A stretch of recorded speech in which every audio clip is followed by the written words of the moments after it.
Ladies and gentlemen, good evening. Welcome along. Monday night, 8 p.m. The Online Darts Live Lounge returns for episode 143. Gentlemen, how are we? What, darling? All right. How I've are we all?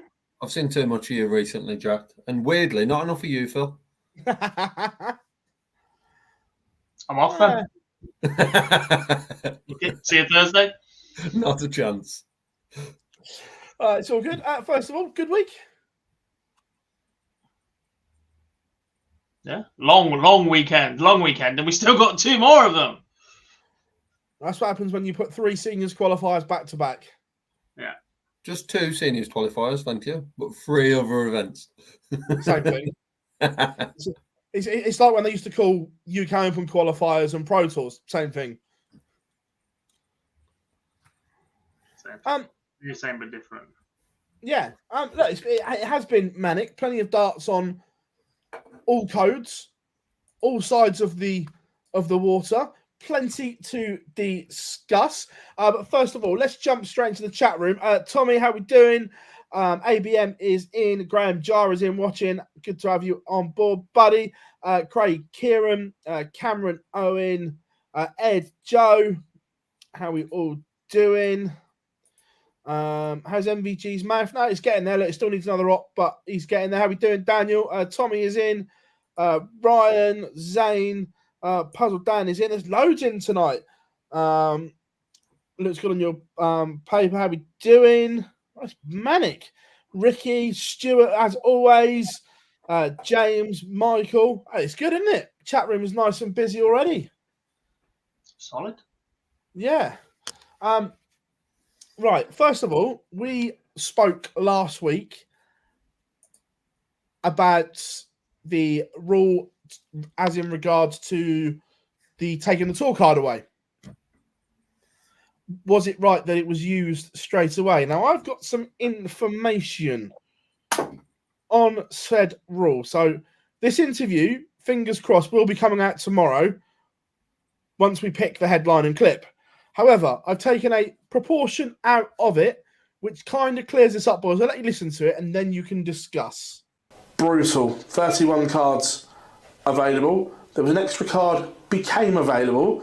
I think most people agree with the decision to remove Corey's card, but potentially with your players head on, like I know you've gone into a lot of it, is it right that they've introduced a rule and then instantly used it? Should that rule have come in and been for all new tour card holders? Do you know what I mean? It's not a new rule. It's not a new rule. I think we spoke about this before Christmas as well. It's actually in the player's contract. So they may have put a rule in terms of the DRA or a rule in terms of public facing. Yeah. But actually in the player's contract, and I don't mean like the public facing data, the contract between you and the promoter, it says in there that if you do not play an event within 12 months, that you can have your status removed. And he hasn't played an event within 12 months. So all they've done is take that from being a contracted term into something that's public facing. Fair enough. So yeah, it's not something that's new. I fully expected it to happen, and it's absolutely the right decision. So it's not actually a new rule, gents. It's always been in the player's contract. Potentially, but the way they've worded it and the rule that they've then changed on the website, they then haven't updated, by the way, which is even worse. The 3.10 article, which they quoted in the release when they said Corey Cadbury's card was being removed and they were updating the rule, initially said that turning down any invite may see them remove your chance to compete in anything else. They then reworded it saying if you don't play in the first 12 years, on amendment to 3.10, then they published the 2024 playing rules and conditions and never updated rule 3.10. But it's always been in the player's contract, something that we don't get to see. Well, I've got a copy of this year's, but I'd love to see a previous one to double check that. Well, look, Matt's been in there. Matt says it's there. He's been a player for, what was he on the tour for, 12 years? So it's always been there. It's just, it's now a DRA rule as well. I'm not going to dispute what Matt has said. If Matt's seen it, I agree with that. But then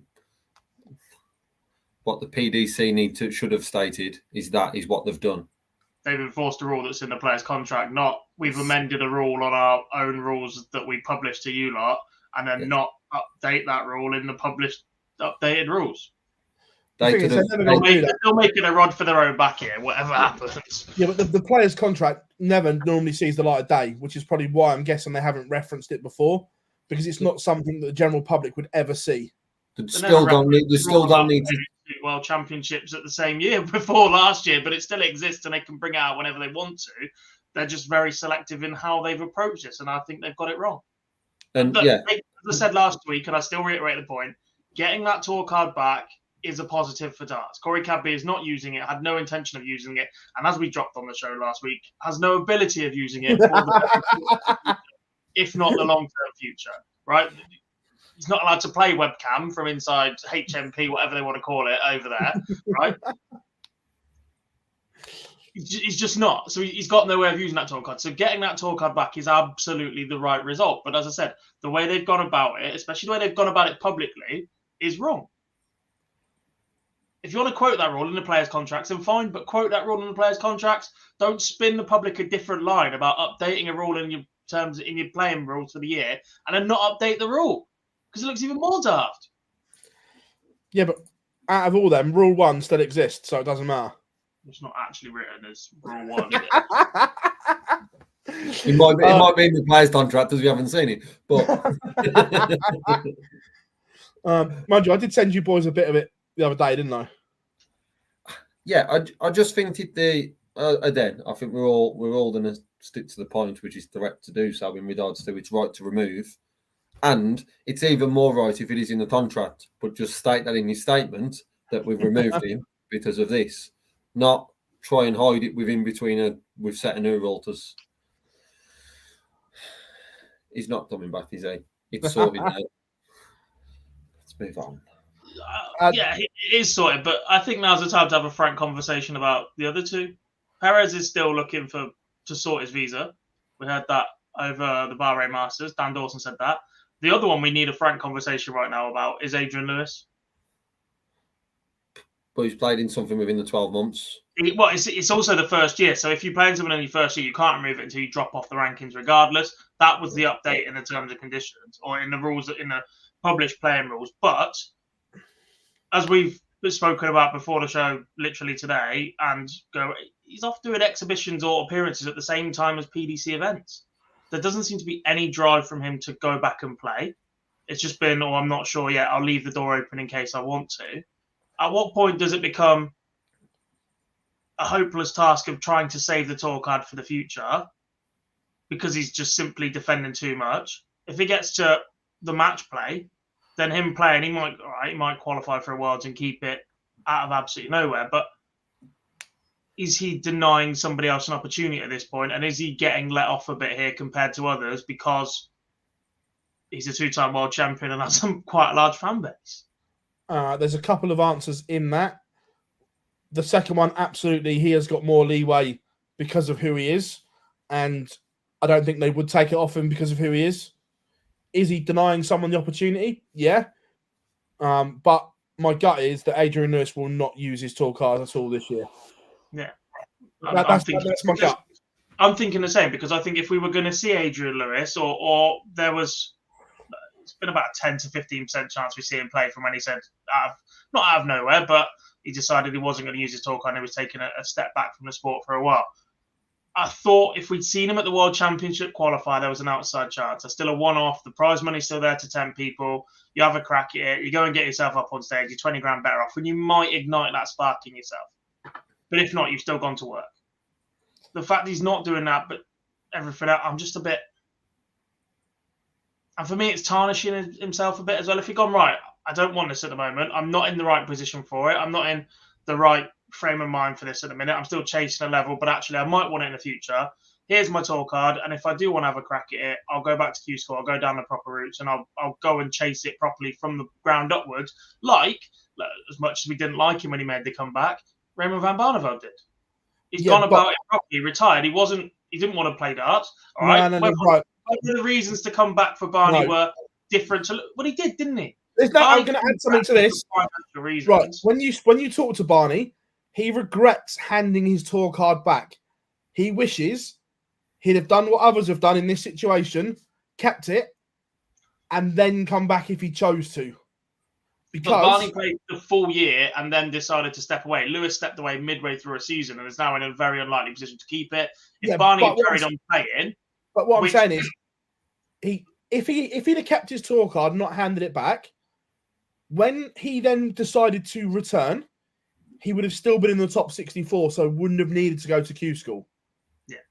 And he wishes he he'd have done would have that. been defending a shitload, which was his problem for the year before, which is why he wasn't enjoying it. And he's also got the absolute benefit of hindsight in the fact that COVID appeared and cost him his lucrative couple of years on the exhibition tour with Phill Taylor. So it's all right saying, oh, right now I wouldn't have had to chase that. But actually, at the time, everybody could see it in Raymond van Barneveld. He didn't want to be anywhere near an Ocket.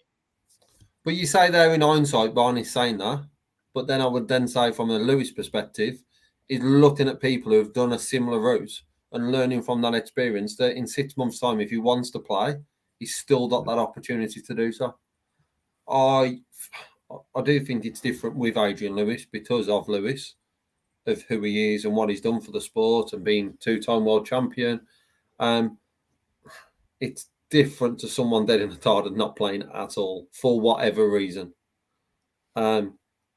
He's not going to be in that situation in 12 months' time, is he? No, but 12 months is a long time in people's careers. Like, there's potentially 12 months of someone else's career that's being hindered right now because that opportunity isn't there. I know the opportunity was never there to start with. You're not missing out 100%, but there's still that conversation to be had that actually, with all that's been done in Adrian Lewis's career, if he's got no intention and doesn't see it in the near future, then actually stepping aside would have seen a bit more, there would have been an outpouring of adulation on his career. A moment to reflect on that. And if that then changed his mind, it might have given him the drive to go back and chase it again. But I'm just not sure there's any motivation right now in any factor to be a professional darts player right now. But if that changes in 6-9 months' time, he's still got an opportunity to be one. Does he earn that right to be one? A very small opportunity. But he's got it. So as that individual, I don't know why you would then you would then hand it in. Unless you are 100% on for it that for 12 months, you're not going to pick him up and you're not going to compete. I feel like he is. That's why I brought it up, because I feel like right now, if we were going to see Adrian Lewis, we would have seen him either at an event. Look, he's at the UK Open. He's guaranteed to be at the UK Open as a player, and he's going there to do a fan show on the side. Why would you not play in the UK Open? Because you've got no love for the game right now. Exactly, but that's like, if you've not gone to the World Championship qualifier and you're not playing in the UK Open, but you're doing an appearance on the side, then that tells me everything you need to know about Adrian Lewis's mindset for the next 12 months. He's got no intention of picking him up. You can't say, but you're saying for 12 months, this isn't an event. This isn't for World Championship next year. This is for the UK Open in March. There's still a possibility that he changes his mind within these 12 months and plays darts. I feel like it's a bit like having an accident when you ride a bike. If you don't get back on the bike soon, you're never going to do it. And there's opportunities there to it doesn't have to go and commit. Just do the odd event. Just keep your arm in. Just keep yourself ticking over. Just keep yourself familiar with that environment so it's not completely alien. If you do decide come October that you want to start chasing, I get what you're saying. He's earned the opportunity by having a tour card, which is exactly what it was, which is the same argument with Corey and Perez. By going to Q School, the contract is you earn the right and the opportunity to pick and choose what events on that Pro Tour you want to play in. But if we're going to sit here and say it's 100% the right decision to get Corey's card back, then I think the same conversation has to be said about Adrian Lewis right now. If he has no intention of using it, which is shown by the absence in the UK Open. I'm not saying there is, but is there a difference between an established tour card holder and a new tour card holder?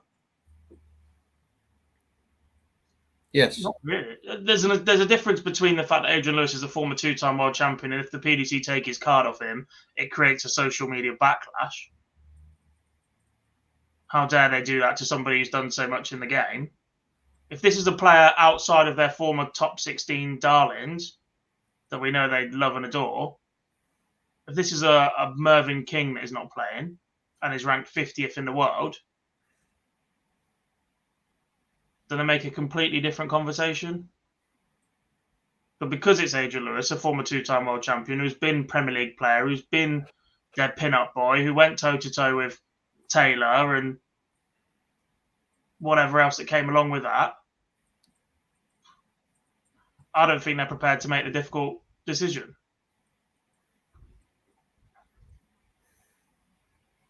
It's an interesting one. And I think there is a huge difference between someone that has been on the tour for many years and someone that is banged up and physically can't use their card. There's a huge difference. Yeah.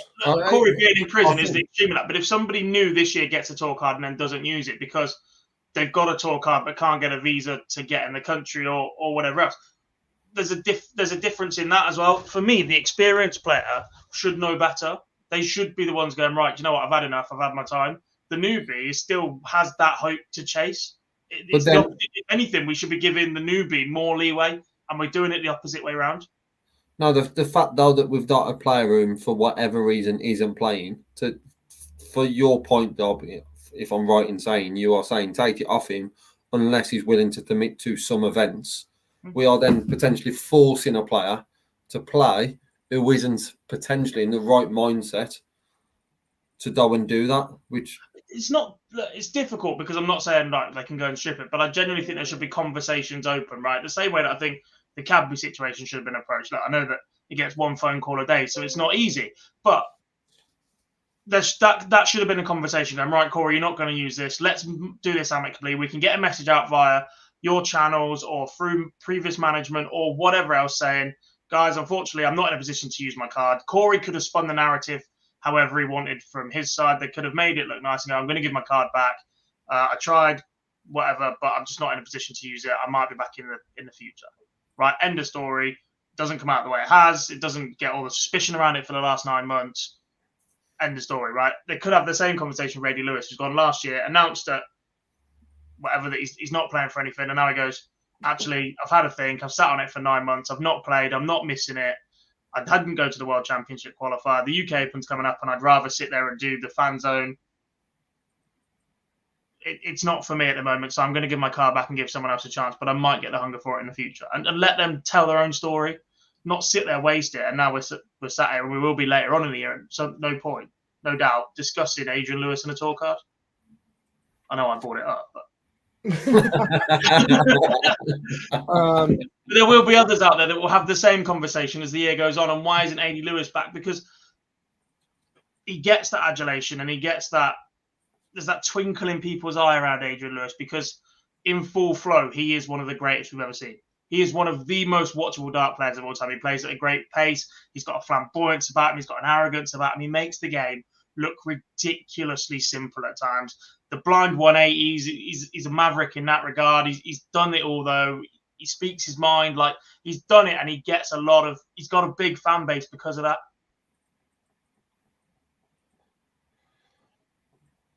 It's interesting. I don't think there's a right or wrong answer to the Lewis one because I think it's different to someone that has just won a card. Yeah, and there is, I get what you're saying as well, that he's potentially missed a window of a lot of admiration for him, I guess, if he'd have dropped out and done that. But right now, he might want as minimal press or attention. And by doing it this way, I understand the impact of that one player hasn't had all that extra opportunity potentially, but equally, him easing off into the sunset, maybe something he's preferred option out is instead of a big Barney way out or a big Taylor way out. I'm not saying we need to see that. There's ways to handle it, but that would happen now. That would happen because of everything we just said about it, Dob. That would happen because he has achieved so much greatness in the game. It would happen because his name needs to be somewhere. And we've seen it in the chat room already of how good Adrian Lewis was. People already come in, we miss seeing him. So any announcement of any sort will always there. Obviously, in social media world, will always get some negative impact, but predominantly for a player of Adrian Lewis, will always get positive feedback in whatever decision comes out. But even if it's just like one update going, hey guys, look, obviously with Corey, there's a lot of conversation around tour cards right now. I'm not in the right place to use mine right now, but I'm keeping that door open for me for the back of the end because I want to. That's enough to keep this going for now. Do you know what I mean? But just the radio silence at the same time, just a bit. I want to see more. I want to know what's going on. You're just nosy. That's all it is. Not just nosy, but now that Corey's card is done, we're going to be sat on Perez getting a visa, which we've seen him travel to Germany and play in the World Cup and whatever before. So he's played Pro Tour events. Attention will turn to Adrian Lewis. And if we just sit going, if everyone sits there going, don't know, the speculation will just build all year, which will make even more attention than the other way going, right, I'm not using it. Right. Have a chat to him at the UK Open. So I'll send behind the bar with Paul Starr in to do the business. The first event of 2024 has taken place, boys, and normally the Bahrain Darts Masters is quite boring. However, there is one young man that continues to rewrite his own script, and at the moment, it's pretty goddamn fucking good. Let's be fair. You're right. Before you go any further, can we just point out the fact that the crowds are still fucking awful and the rest of the tournament was still dead ass. Without this 16-year-old, the big curtain raiser of the season would have still been wank. So don't start getting all hyped up over it going, oh, how brilliant was this tournament? No, a now 17-year-old kid was brilliant. Everybody else was bang average because they're either back off holiday, it's the wrong time of the year, and there was about 12 people in there that are nationals of the venue where it is. Now When you say everyone else was bang average, I'm going to tell MVG you said that. Don't get me wrong. The final he was wank. However, before that, he's averaged 106, 105, and 100. I also think saying band average to some of them, he's being very nice. To some of them were worse than that. But some of it was tripe. Completely. It's going to be a long 17 weeks for some players if they play like they did this weekend. Let's put it that way. Oh, agreed. We'll come on to that in a minute. But as his first event as a PDC Tour card holder, Luke Littler has won a TV title, boys. And not just won one in some style. He's at a 9-darter en route to the final. And he's beaten MVG quite comfortably in the final as well. We said, would he win a Pro Tour? He's just won a TV event. Still hasn't won a Pro Tour, though. You might not played him on yet. He's only got World Championship ranking money, and it still doesn't count. Unless you're trying to backhand him into the Premier League next year, like they did with Dimitri 2 years ago. I've got a feeling Dob won't need to do that with Luke Littler. I have exactly the same feeling, by the way. There's a word to be had about him just going and winning the UK Open, so he doesn't have to qualify for any of the Euro Tours, by the way. But that's a completely different conversation to have. Presentation-wise, it was crap. The venue looked dreadful. Just shoddy. They moved it about. It was on 3 different channels in 3 different sessions. There was a positive of this tournament. I thought Mark Wilson made his TV debut as a darts commentator very well. Yes, I agree. I thought he did a great job. We've heard him on Darts on the Radio for Talk Sport. I definitely think there's room to freshen up some commentary lineups from what we're used to seeing. And I think he would be a nice little change in there because he clearly cares and knows about the sport. You don't progress to that level without knowing about it, especially on the radio because you have more air to fill. You can't just sit there and waffle and read off stats that someone in the press room's prepared for you. Yeah, but unfortunately, come on. but unfortunately, that network's a closed shop. But yeah, look, we all know that Bahrain isn't about the crowds; that it's about the money. Let's not sugarcoat it. It does what it says on the tin. Yeah, my first point to Dob when we saw the Littler win was it's a great quiz question in 10 years. What was Luke Littler's first title? Because we hope in that stretch of time that Bahrain won't be the opener won't be a season opener long term, because it doesn't deliver on many fronts, including the state of that trophy. Yeah. And crowd, all of it, and performance. It's too soon still for a tournament after the Worlds. The players are just not match ready. And the only positive, I guess, is the Masters not being the opener. For some of these, it may see us get a better version of the Masters than what we've seen in previous years, because that will be their third tournament deep. Yeah, but not cutting that holiday short and flying out to the middle of nowhere probably would have done that as well. Give them a break. yeah. So it's. And also, the fact that Luke Littler was there is why the world is talking about the Bahrain Darts Masters, and I say that because there's BBC, Sky Sports. The Bahrain Darts Masters in 12 months' time, even if it's Luke then, will not be the headline on those sports channels. No. Because of all that now, as it is, it certainly is making a story. But with the exception of Michael being better than we expected, Luke Littler doing what he did in regards to his 9-darter, the 170, that is just a 170, but the celebration is what makes it even better than what it is. My God. And the fact it comes up against Michael van der Ween in a final for the first time and does that, it is all about Luke Littler, but it probably has been, with the exception of Humphries, for a few, for 4 weeks, 5 weeks since he made his World Championship debut. And the issue with me is, because of Luke, they're going to get away with this. But having that as the opener is just ridiculous. It's soulless. They've literally sold their soul for it. And you've got the hype off the World Championships, right? The sport has never been in a better place, and they've been saved by the brilliance of a now 17-year-old kid. And they're going to get away with it because of that. But if Luke's not there and doesn't hit the 9 and doesn't win it, or reel in the 170, or produce those moments where you've got BBC live blogging it and God knows else what, as your season opener, this is what it looks like for the rest of the year for the world. They've sold out for a bit of coin in the back pocket. Yeah, but they've got away with it. They've got away with it the same way that Luke Humphries winning 4 of the last 5 majors before that at the back end of the year justifies them not including him in the Premier League the year before. Or look, he went away and worked harder. That's just sport in general, because that new snooker event is an absolute joke. Oh yeah, I agree. It's shocking. But it's I know you hate this, but sport is now entertainment, and it is. The purity of sport no longer exists.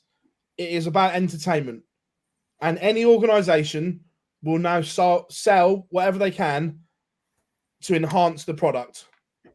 But that's not enhancing the product. That's to line their pockets. There's a difference. Enhancing their product would say, right, we're going to take your money, but we're going to put you in a decent spot in the calendar, not sell our soul so you can be the first event of the year. There's a difference. Enhancing the product and lining your pocket are two different things, because that money's not going back into the system to reinvest. It's making the top 8 richer by travelling halfway around the world. Formula One did the same. It's supporting a select group of individuals. That's not enhancing the product. That's Formula One did the same. People. It does enhance the product. How? It puts it into a territory that isn't necessarily. There's got a massive darts following and growing. Yeah, the 2 players have sent average 59. Yeah, got to start somewhere. That's enhancing. And plus, the money does enhance the sport, because it does go back in. Not all of it, granted. Some of it does line shareholders' pockets. I'm not arguing that. But some of that does go back into the system. Because I'm not convinced of how much money from the Bahrain Masters goes back into the system. It is. But going back to Luke Littler, he has just sent out a huge message to those other 7 in that Premier League, that he has just literally taken apart the Premier League field. He's beaten Aspinall, Price, and Van Gerwen to win. I just hope he's as good at 17 as he is at 16. If so, we're in for a right year. We are in for a right year. And to be like, I know you mentioned there about the purity of the sport and the money, and that's what it does. But one thing Luke Littler doing what he's doing right now, if this isn't a tit up the backside to Michael Smith, MVG, Derwin Price, probably the main three within that, I would say. If that don't give them a tit up the backside, I don't think anything ever will. Because he can go and dominate, but we've said so many times, so should MVG, Derwin Price, Michael Smith. This has got to be a tit up the backside that they need, because he's doing stuff in a manner that they used to be able to do, in regards to being to do a 9-dart finish, 170, go on and still lift the title. That 9-dart should have put him off the rest of the day. In reality, even doing it in leg one, it didn't. It was just class. And Odessa, the reaction from Nathan Aspinall as well made that a little bit sweeter. I thought it was great by Asp to react the way he did. Probably it made it a little bit easier for him that it's in leg one. If that's at 4 apiece, 3 apiece, whatever, it might be slightly different. But Luke Littler has certainly lifted the sport. Hopefully, it lifts the players. So, going back to it, that we've tried not to hype too much pressure on Luke, but with what he's doing, it's now hard not to. Can he go on and be the best ever? I still think that's a difficult question to answer, because the best ever did it for so long. Phill Taylor has 16 world titles to his name. Yeah, Luke Littler won't be eligible for this. You could. Luke Littler could have a 32-year career before he's eligible for the World Seniors. Like, to judge somebody over that distance, to suggest that somebody even better than Luke won't be along in 5 to 10 years' time, is to compete with him or contend with him is just so difficult to judge. He has all the attributes. He has the mentality. He's rocked up and created a storm at an early age. But the next 3 to 5 years are so crucial in that, and how he stays on track, because he could quite easily go and have a load of success by the age of 22, retire by the age of 25. We never hear from him again. And we could, but I also go back to the point that to be the greatest in something, you don't need to have won the most titles. In this sport, you do. Phill Taylor is the greatest. You've got to go chasing that. I'm not saying you don't chase it, but you don't have to win the most titles to be classed as the best in anything. That's not just darts, by the way. That's in sport, full stop. Because, and I go back to the snooker point. Until Ronnie O'Sullivan levelled Hendry's World Championship records, even when he was on 3, people, and most people genuinely agreed that Ronnie O'Sullivan was the greatest player ever to pick a cue up. But everybody else agreed when he reached 7, and there will always be that dispute that Taylor won 16. If he wants to go down as the undisputed best of all time, you have to go and beat that tally. You simply do. MVG is apparently the greatest of all time. He's won 3 world championships in 18 appearances. That ain't my goat. Sorry, pal. That's twice I've thrown shade at him today. He played all right at Bahrain, I'll admit that one, but 3 out of 18 world championships isn't enough for a player who's allegedly dominated the sport for the last 15 years. Not when you judge on world titles, because James Wade doesn't go into that conversation without a world title. See, but he does for me. James Wade is the only player I can make a genuine argument for to be in my top 5 of all time without a world title. And I can genuinely make that argument. Got to have a world title to be in the top 5. No, with the majority of this sport now. Has to be. Has to be. And Joe, if you think that Luke Littler wins 20 before he's 40, no, if you're on about world titles, you're miles off. Just because he is a ridiculous talent, he has the potential to go on and have a ridiculous career. But he is only 17, and I mean that in the sense of there's still a lot to happen in the next 3, 5, 10 years of growing up. He's shot to stardom. Yeah, he's shot to stardom in 4 weeks. Yes, he's not new to us. He's not new to some people, but him walking down the street 4 weeks ago to him walking down the street now is completely different. He's gone to so many events. He's done, and all this wouldn't have happened up until recently. And you've seen, which is then great for the sport. You've seen Luke Humphries at the Leeds match yesterday, going on the pitch and the trophy. Luke Little has just had a little feel of that in 4 weeks' time. There's a lot more of that to come, and it's managing that. It's managing talent out. It's still being able and performing at the level that he can do. He has all the potential to beat MVG's PDC titles, to beat Phill Taylor's world titles. The potential is 100% there. And I think there is a lot to come in next year and the years to come. How far that goes is down to Luke and these first. I probably know a bit more than you, Dob, just because he's a step above, but I probably know 5-10 years what he does. Where he's in 10 years' time is a real pinpoint of what he can then do and progress. And I guess it links quite well into what we were speaking about earlier. If someone would have said after AD won his second title, is it at the end of AD's world streak? Because at that time he was ridiculous. No one would have done. Come 2024, he won't be picking up a dart. He won't have won another world title.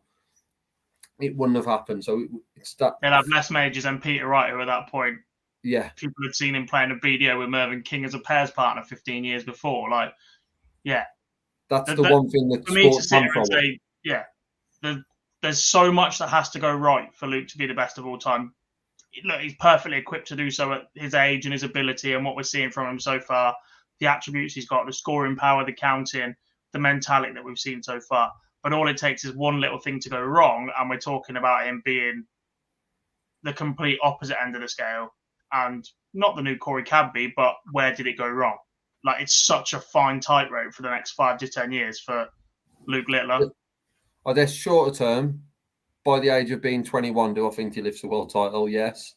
However, there will still be certain question marks. Missing match darts to win a trophy and losing. How does he react to stuff like that? Everything we've said he's reacted to so far. But it's just them moments. He's lost the world final. Yes, at 16, but he's lost the world final. If the next world final is in, he loses that. How does he then react to being there again? There's those sort of things, and these are big achievements.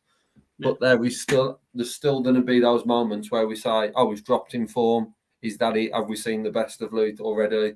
There's all those times that will come, and it's how he reacts. And it's what support, because right now, the support around him will be key. Because there is everyone within. All the way up to David Beckham dropping in his DMs.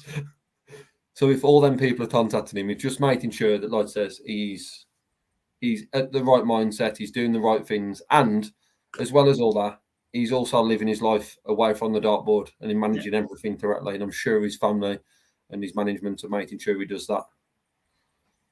It'll be interesting. The other thing is how quickly the rest of the tour respond to playing against Luke.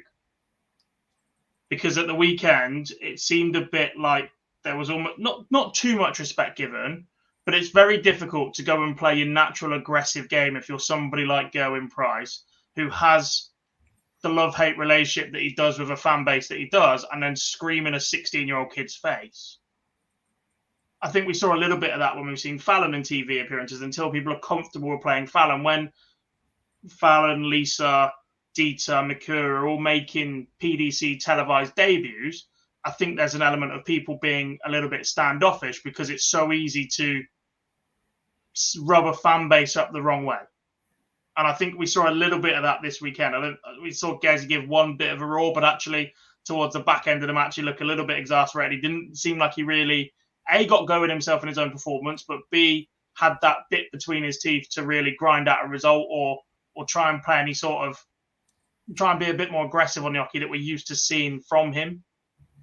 And it'll be interesting to see how long it takes for them to start treating Luke Littler as an opponent who's taking money out of their pocket rather than a kid who's very, very good at what he does and actually we've got to behave because he's good for the sport right now. Evening, Matador. Evening, Murph. Hope you are good. Just going back to your point about where you just judge people by title. So going by that logic, you think Barney's better than MVG? No, because they won bloody BDO. But like, I'm not saying that's the ball and end all. We've had this conversation millions of times in the past when we've put Wade in top 10s, and he's always been the one we go back to. The same way that I think Barney's PDC career is an absolute flop, and Adrian Lewis isn't much better outside of the 2 world titles. But without that world title, there is still plenty out there that won't put him in that conversation. And look, Phill Taylor's career is not only defined by 16 world championships, by the way. He played in an era where there was less TV events and was far more dominant in them. 16 world championships, 16 world match plays, just for a start. He still holds records for best televised averages in an era where boards to treble 20s are smaller, or they got staples in, or the wires are thicker, or equipment isn't as good. His head-to-head record with virtually everybody is still unbelievable, including against Michael Van Gerwen, in which the only televised event which Van Gerwen has a better head-to-head record against Phill Taylor in is the Premier League. When Phill changed manufacturer, changed equipment, was tinkering around, and still ended up with the same number of titles in a couple of years. I know you're a Michael fan. I know you believe he's the best of all time, but Taylor's longevity in an era where the top of the game was quality, in an era where the sport was arguably more difficult to play and more difficult to get the recognition for, he is the standout. And because of that, that 16 world titles will be the benchmark in this sport for a long, long time, unless somebody does something very, very special elsewhere, which Michael has got close to doing. But 3 and 18 for a player who has dominated the sport to the extent that he has isn't good enough return. Whether that's one tournament or not, that's what you're judged on, and 3 and 18 isn't enough. That's what you judge it. I don't judge it on that. And I think that MVG is, for me, the greatest. Taylor's records will never be beaten in terms of title winning, but MVG is the greatest that I've ever seen pick a dart up. Philip Douglas. I'm with Dob, Philip Douglas. Because when you match it up, Phill was as good, if not as better than Van Gerwen everywhere else. He's won as many titles. He's been as dominant in other fields, right? Which is what you're saying Van Gerwen specialises in. So when you put them up against each other, it's who delivered in the biggest moment the most often, and that's Phill. And he won the biggest title when it mattered more often than anybody else. It's a difficult debate to have on the basis of Michael Van Gerwen has still got a long way to go in his career. Yeah. We are comparing people at different generations, but also we're comparing someone who's, he's got 1 year left in the sport to someone who has got potentially 20, 30 years in the sport. I know there's going to be the conversation about him saying before that he won't go on that long, but we've heard players say that before and still competing. So also, we are talking about someone who's potentially midway. Or 8, if he goes and beats Barney and then adds a couple more, then right, I'm here for this debate. But until that happens, then no, it's Phill. Also, going off your point, what you said, he won some BDO ones. At the time that he won his, the BDO was on par, if not better than the PDC. So that's a bit of a shit comment. I don't rate Barney's as much. No, I don't, because he had Richie Burnett to compete with, and Barney hid from Phill. That's the issue with Barney's, is Barney hid from Phill for 4 of them. Phill was the best on the planet, or arguably. Richie Burnett is the other one in that conversation, but Phill was dominant, had the record, had the success, and he stayed away from Phill for 4 of those world titles. Beat him once, beat him in the UK Open. What did he win after that? An unranked Grand Slam, an unranked Premier League. I disagree with that. He was Pairs world champion 4 times, though, which got him back in the Premier League. Let's not forget that. I think that's codswallop. At the time, the BDO, as a whole tournament, was arguably better than the PDC. As a whole. Yeah. I think you're talking out your ass with that one. But anyway, how are we doing, Mr. Duff? Hope you're all good. Everyone in, this is what we like. A nice healthy debate on a Monday. Never a dull moment. But going back to Bahrain, obviously with the Premier League. Yeah. Because we've still got one more warm-up event, or the PDC warm-up event to come before the Premier League starts. This is like the testimonials. There has to be concerns for players right now in terms of Peter Wright being one of them, because again he chose a set of darts that he says he's going to stick with. I'd be amazed if he plays with them this week. Michael Smith doesn't look himself at all at the moment. In key moments, I don't think he trusts the equipment. He won't say that publicly. but I don't think he trusts them. Nathan Aspinall played some decent stuff, but again, lacking match practice with the Premier League to come. Are you concerned for some of them? Price as well, average 92, 90, and 92 again. Concerned before they got picked. We said that this could be the most out of form Premier League ever. They're based off rankings and what they did earlier in the year. Luke Humphries has been so dominant. We saw Aspinall and Peter Wright scrambling to try and make the Players' Championship finals. They've been well out of form. Price's love-hate relationship with the Premier League is an issue as it is. Before the fact you then consider that he's not been playing too great. He's flattered to deceive a little bit this year in being excellent in round 1 and 2 of tournaments, but not been able to back it up and keep it going throughout this year. Yeah, he was in the conversation for best in the world all year. And like I said, Michael Smith's last year hasn't been great. He puts that down to the fact that he's probably partying a little bit too much, as he said on the coverage this weekend, as being world champion. Whether or not he can turn that around and go chasing with Luke having his trophy, as he said now, and his title is a different thing. But yeah, look, the way Luke Littler handled himself this weekend, despite the fact some of them are out of form, I don't expect them to just suddenly flick a switch for the next couple of weeks. And the concerns that we had or that we've spoken about in terms of if Luke is winless for 4, 5, 6 weeks, how much does the pressure build and that decision start to be questioned? Doesn't look like it's going to be a factor because he's gone and lived with them again. He's beaten some of these players at the World Championships. He's gone and competed with Luke Humphries over the number of sets that he did. He's gone and beaten Van Gerwen, who was all right up until that final, as you said, and Gerwin Price on the way, who they're the two that you've got to worry about playing mind games in that field with. Yeah, he's not the best environment, not the one tournament to go right. He's won the Bahrain, so he's absolutely proved everything. But there are less fears around Luke's Premier League campaign right now than there were 2 weeks ago. Yeah, and back to the players of fear as such, or we're worrying about the most. For me, it has to start with Peter Wright. Just with where his game's been recently, where it is at the moment, the fact you're now committed to 16 weeks at least, there is no opportunity for him to take a break. There is no opportunity for him to try and work on his game or anything outside the game that will enhance that level of performance. He seems to be going down the route of not tinkering, even though we've seen him tinker for years and years and years.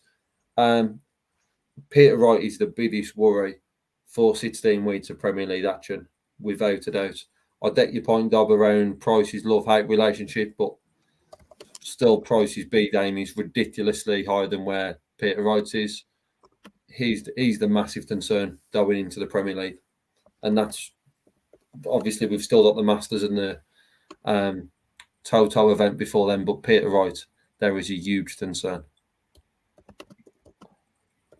And that's the thing, isn't it? He didn't win a week last year, and it could be the same quite easily the way this is rocking out this year. His record in the tournament is dreadful as it is because this tournament relies on consistently, and Peter Wright is notoriously consistently inconsistent. He will not last the entire tournament with one set of darts. He will not last the entire tournament without a subtle change to his approach or saying something that contradicts something he said in an interview 2 weeks previously. It's just not possible for him. He'll probably have a different setting, but in Den Bosch this weekend. He may have thrown out all the others, but it doesn't mean he's not going to go and get brand new set every week. The one player I think the Premier League will be a positive for this year is Michael Smith. I think the playing every week, now that year's done as World Championships, I think the Premier League will help him get his game back to where he feels it should be. Come July for the match play, come back end of the year. I think that is what Smith now needs, sort of to tick up the backside each week, competing in a one-off tournament. He's the one I look at who probably needs that more than. It's not the Premier League for me. I look at Aspinall, Van Gerwen, Smith, and Wright. They all missed way too many Pro Tours last year. That's where they need to get sharp for me. When you look at Cross, in particular, rebuilt his game on the Pro Tour. It's that playing potentially 6 games in a day, that battle ready. For me, it's the TV is not the place where you get your form back and rebuild your game. those in particular missed too many floor events for me. They did, but there aren't enough floor events for them to go and get it back before the Premier League starts. And Michael Smith's benefit is he's got to play in the Premier League every week. He's in a position where he is effectively Nottingham Forest last year, in that he won't be at the bottom of the table because there are players in far worse form than him right now. He will go and pick up. Like, if Nathan Aspinall's fully firing in his Premier League form, Peter Wright returns to his form, and Goran Price is solid, Michael Smith's in a world of trouble. But they're not. So he should still pick up wins. He should still accumulate points while he's got time to go and build his Pro Tour form and his Euro Tour form. If he's bottom of the table after 6 weeks, there's trouble, because everybody else is there's a fair few in there that he should not be below. Even with a lack of confidence right now, he is still performing better than some of those players, especially in that format, in that environment that they suck at. The one that'll be absolutely loving this right now, by the way, is Rob Cross. 100%. Because he loves a scrap. He can battle past those that aren't playing well, and he's got the ability to go and contend with a Humphreys, a Littler, a Van Gerwen on the night. Yeah, I just and think nobody's talking about him because of that, because everyone else is in poor form, and the top three are so stand out in Van Gerwen wants it back, Humphreys is world champ, and Littler's stealing every single headline you can possibly imagine. Rob Cross is perfectly primed for this year. Yeah, I just think those four in particular need to go back to basics and play more on the floor. But it's certainly an interesting one. Challenge Tour. The first events of the year took place in Milton Keynes, boys. And fair to say, it was a little bit busy and a little bit interesting. Starting on Friday, Challenge Tour 1. Apparently, you can teach an old dog new tricks, as Richie Burnett beat Daryl Pilgrim in the final. Now, Daryl Pilgrim will be thinking, where was this at Q School? Because, again, he's posted big numbers again. But Burnett rolling back the years. Pilgrim and Janssen were ridiculously consistent across these. Pilgrim probably the most consistent player, and somehow he's only sat at fourth because he didn't pick up one. But he was there or thereabouts. Yeah, he dipped in the last tournament, but the first two progressing to the final and then quarters and the semi was just ridiculous from Pilgrim. But Richard Burnett just had a great Friday, being invited to the World Championships. In addition to that, going on and winning the Challenge Tour. It's not a bad way to start your weekend. And I would say it was a surprise to see Richie Burnett down on and winning that, even though we know what Dame he can produce, and that's why he was on the tour last year. Oh, yeah, no, I agree, because we didn't see really anything at Q School to suggest there was a title around the corner. Then moving on to the second event on the Friday, and again, Daryl Pilgrim gets to another final. But I'm not going to lie, where the hell has this Danny Janssen come from? Because I'm not going to lie, last year, he was arguably the cannon fodder that everyone wanted in round one of the Pro Tour. Because since winning the Pro Tour that he did, he's been shy. Yeah, but what did we say about the time that he won that Pro Tour? And what did we say about the rest of the season? His action won't hold up for an entire year. Yeah. He's going to be streaky. When he's on it, he's going to be on it. And clearly, the last few weeks, he's on it. Like, that's all you can say about him. If that action's on it, he wins. He's won a Pro Tour, for Christ's sake. Out of nowhere in his year one. But it just does not hold up over time and over distance. No, the way that wrist is cocked over, I agree that it's... And clearly, 4 days at Q School, a couple of days on the practice board, then straight to Challenge Tour and playing more and more and more, he's found something and it's clicked. And he's at another purple patch. Will that still be there at the end of the year? Different conversation to be had. Yeah, off the back of a decent run at Q School as well, Adam Paxton getting to a semi-final along with John Henderson. But I'm going to go dip into the quarterfinals here a second.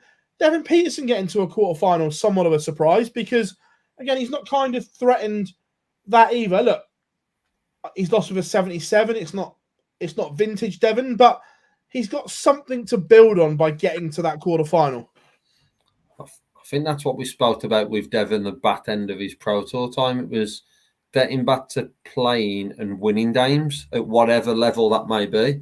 He'd done so long on the Pro Tour without a string of wins, that even performance-wise, it wasn't a great day, but he's found a way to battle through and get to the quarterfinals, and that will be huge for Devon in regards to his game. We know he's mentally strong, or he gives off the perception that he's mentally strong. But to actually see him get to where he's got to in regards to the Challenge Tour, which, without being too harsh, a lot of people in this would have wanted to draw him early on because of his current form and the dip. The fact he's now got a good run and he can find a way of winning games, it can only be a positive. It's where now he pushes on and goes and plays. Do we see him in Super Series, ADC events? Where does he push that game on? How much does he push himself to reach the top? Because without speaking to him, I'm sure his ambition is still the same as it was a year ago, that he's going to be number one in the world at some point. And no one's ever going to take that away from him, that drive. But it's, can he keep pushing himself when he's not having the right results? So, did see him back in the quarters. Hopefully, we'll see more of him in different organisations. Yeah, like I said, learning to win is the key for Devon here again, and just rebuilding and being in that environment. He could have won with a 44. It'd have been a win. There's two examples to follow. One is if you look at like an NBA player, a bench rotation player in the NBA. You take him out of that, you put him in the G League. Peyton Pritchard, who plays for the Celtics last year, puts 10 points up a night for the Celtics sometimes. He dropped 92 in a G League game. When you step down that level from where you've been a while, you forget just how good these guys are to be contending and competing at the level they have been on the Pro Tour for so long.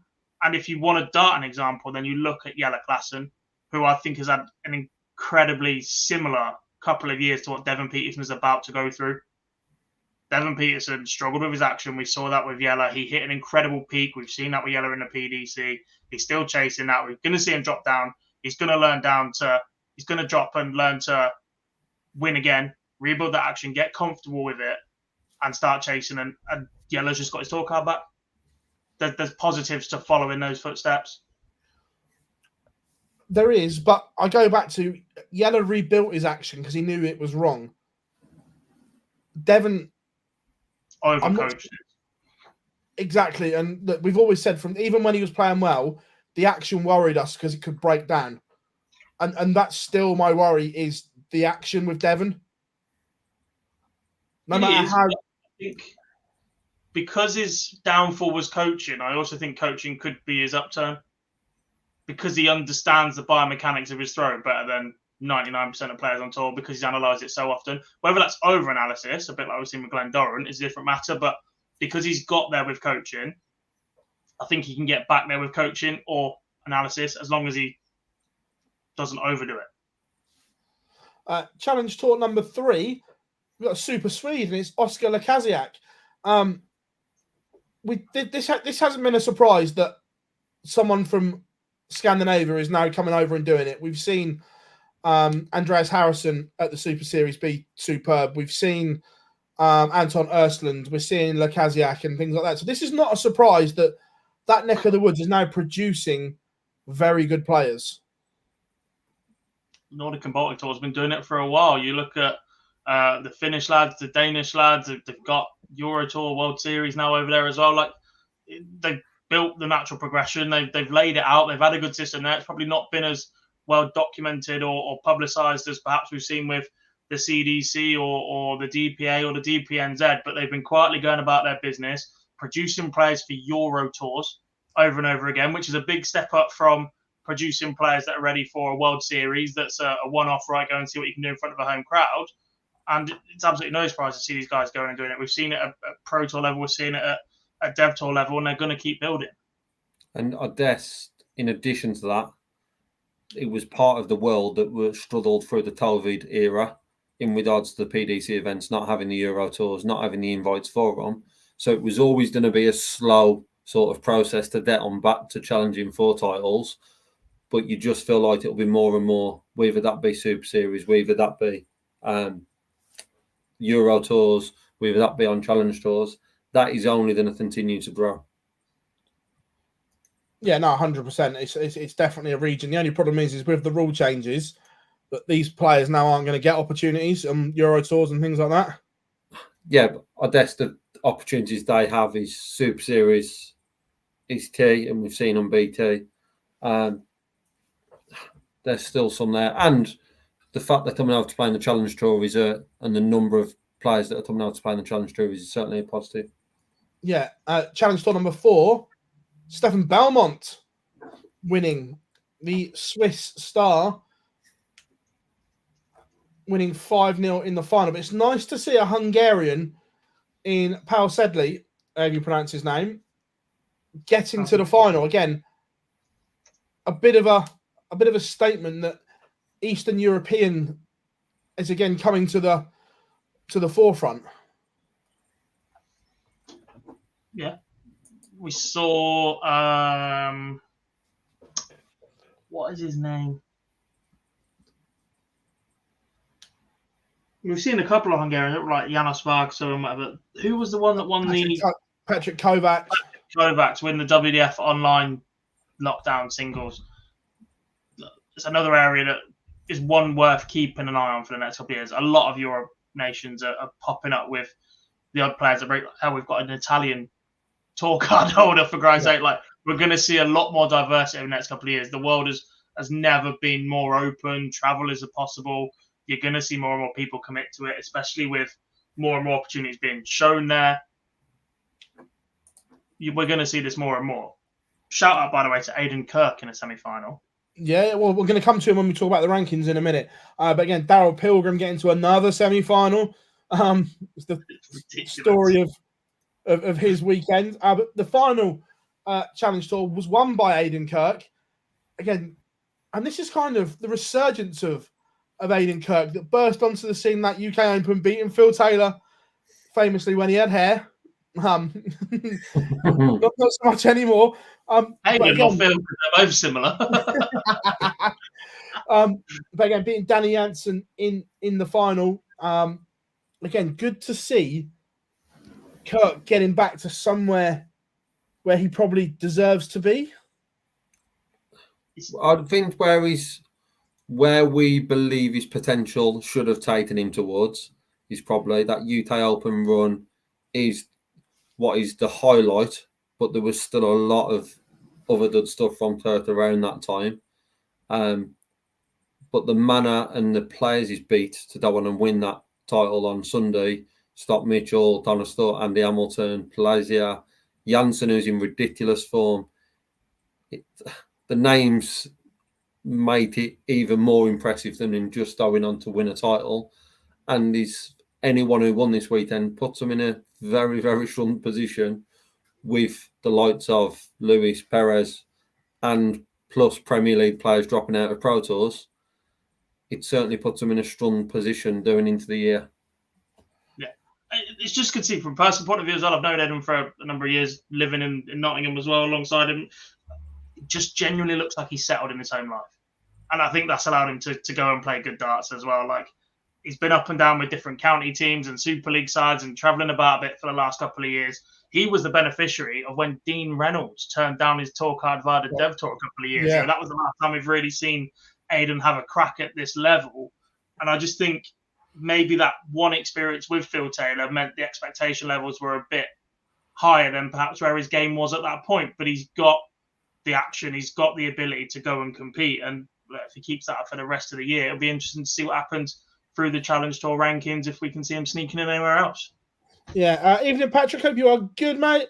On those Challenge Tour rankings, it's Danny Jansen that leads the way and Stefan Belmont in second place. That we know those two will get an invite to the first set of Pro Tours due to Perez and Adrian Lewis not being available. Then it's Aidan Kirk in third. He'll be open that someone else, potentially one of those Premier League boys. No, he'll be there. So? He'll be there. Hal Pantour had to go back and apply for his visa, didn't he? He won't be at the first Pro Tour. We don't know that yet. It might get until we see the list. He's 99% certain of being in that first Pro Tour if he gets. I agree. If he's available. Yeah, Phill, this is the first time ever you've wanted official confirmation before spoke about someone moving forward.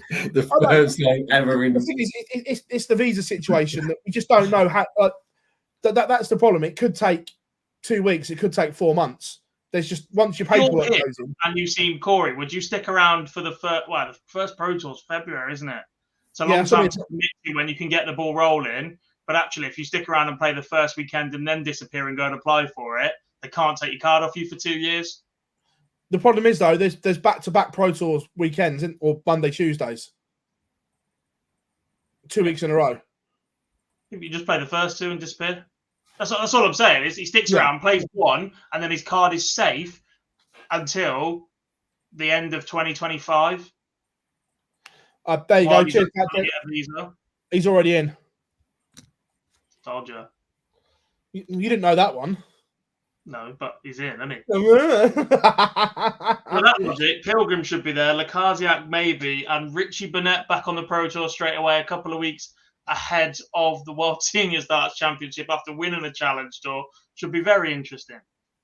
Plus Premier League and all that players, this will drop down to close to double figures. Yeah, possibly. Yeah, I can see that.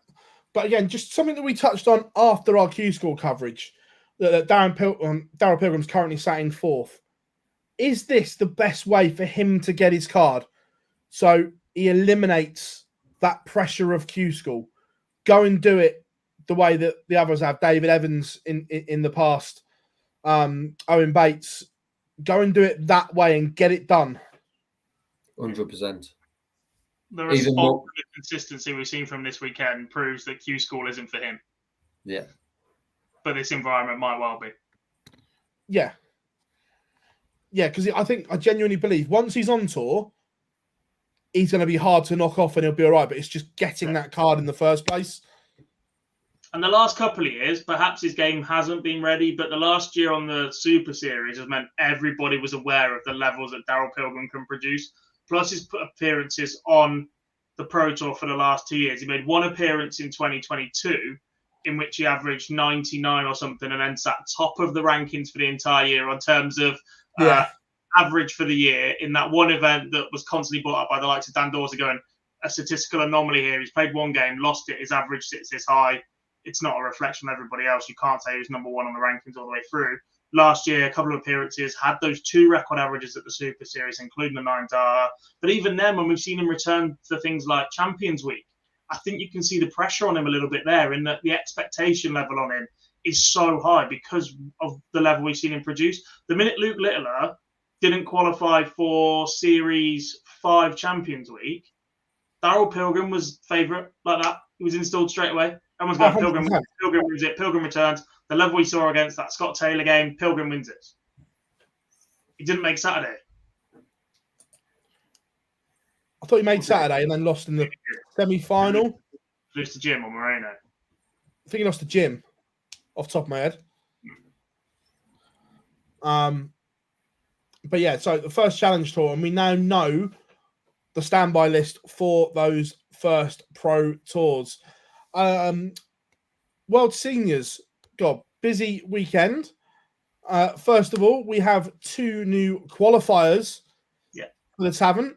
Talk us through the weekend. They actually came last, but yeah. I'm not going to lie, I didn't watch any of it, so...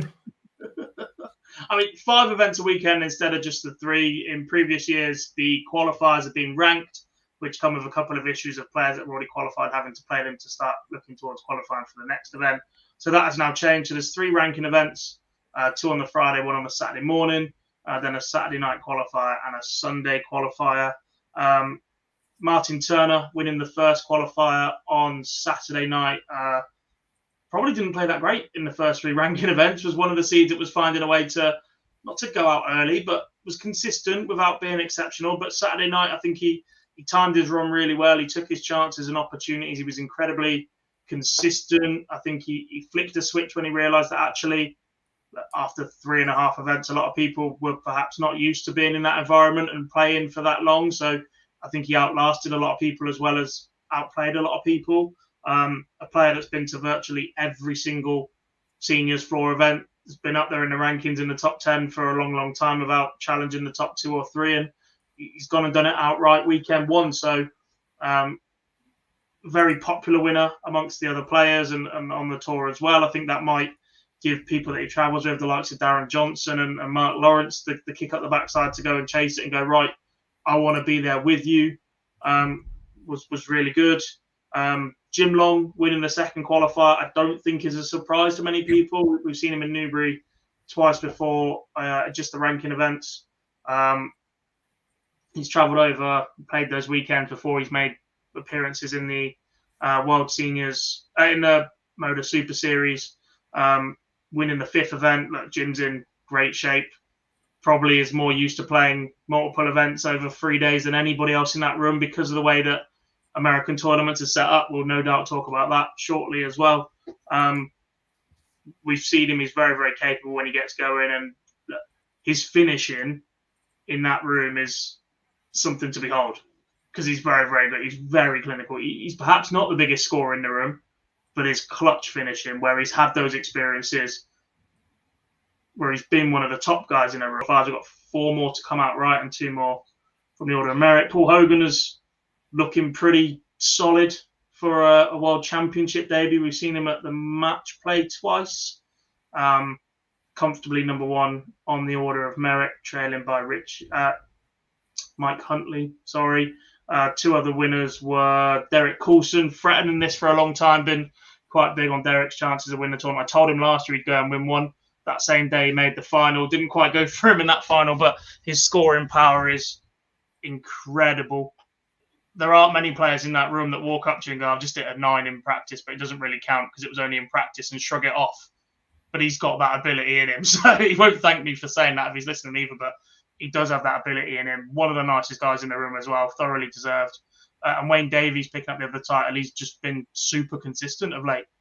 We saw the form creeping in towards the back end of last year at a couple of the Newbury events. Deserved to win the title again. When he finds that first start in the treble, his scoring power is heavy. Pulled a number 180s for him throughout the day and picked up the other title. So yeah, five winners in 5 events. 2 more weekends to go. Long weekends. Me and Boise, I may have kept someone below us up snoring one night, but yeah, it's a great weekend. Yeah, I guess just to add on that a few sort of honourable shout-outs. Mike Huntley got to 2 World Championship qualifier semi-finals in a great position in second. And Andrew Houghton, I thought across the weekend looked very, very good. I know you mentioned Derek there as well, not just winning one, but he ran into some absolute performances throughout the rest of the weekend. And I also think he's going under the radar a little bit at the minute because he's already qualified.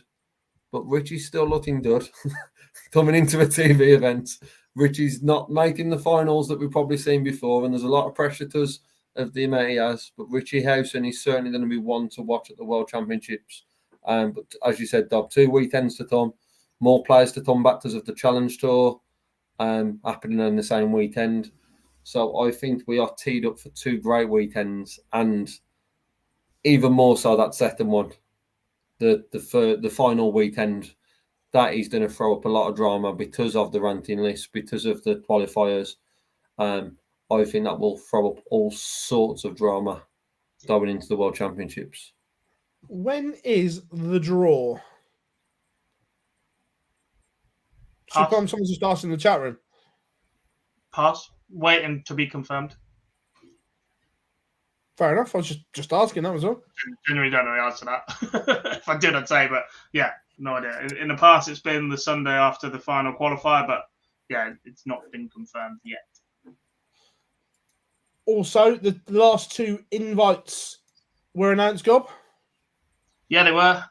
One a little bit of a wild card. One, I think a lot of people can get behind. Richie Burnett just lost his tour card. Was meant to play in the initial World Seniors Darts Championship. Only then went on and picked up his tour card 2 years ago. Him and Kevin Burnett were 2 of the players that have qualified or made their way into that very first event. Neither of them managed to. Well, they both went and got tour cards and had 2 years of it. Very popular announcement. Very popular player. I'm not sure the stage is big enough for him to go kicking people, but that's something for the opponents to work out. The other, Manfred Bildel of Germany, or the Beaver, as he is affectionately known. That's his nickname. again, like I said earlier, a little bit of a surprise one, I think, but it symbolises an attempt to crack a different market. We've had a number of North Americans involved so far. They continue to be involved in Gates and Cameron. The Dutch boys that we've seen in the past have been good, and they've created nostalgia in Stompy and Scholten, but perhaps they haven't been as competitive. There's a massive buzz in Germany right now. Bildel has won soft tip title, so he's not a mug. We see him in the German Super League as well. He was the player that I can't remember who hit it, but he hit the 9 against. Springer. Springer hit the 9 against. That was Bill Earl, and he also went 177, 174. Didn't need to leave 150 after 9, I think. So, yeah, look, it's there to see. Like I said, a bit of a wild card, but symbolises an attempt to take seniors darts to a new region. Germany is one of the biggest hotbeds. Trying to get into Germany for darts, like trying to get into China for snooker at the minute. Like that's clearly the way to go. And Bildel been used as one of those invites to try and push that on. Yeah, wouldn't have been my pick, but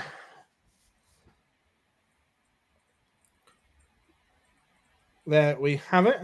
It wasn't my pick either. I just say what happens. I don't make these decisions. It's just my job to publish them and to give it. So yeah, look, like I said, it's a new market. It's a new attempt. If it doesn't work, then it'll be ability based. But that's got to be the reason behind part of the decision. So.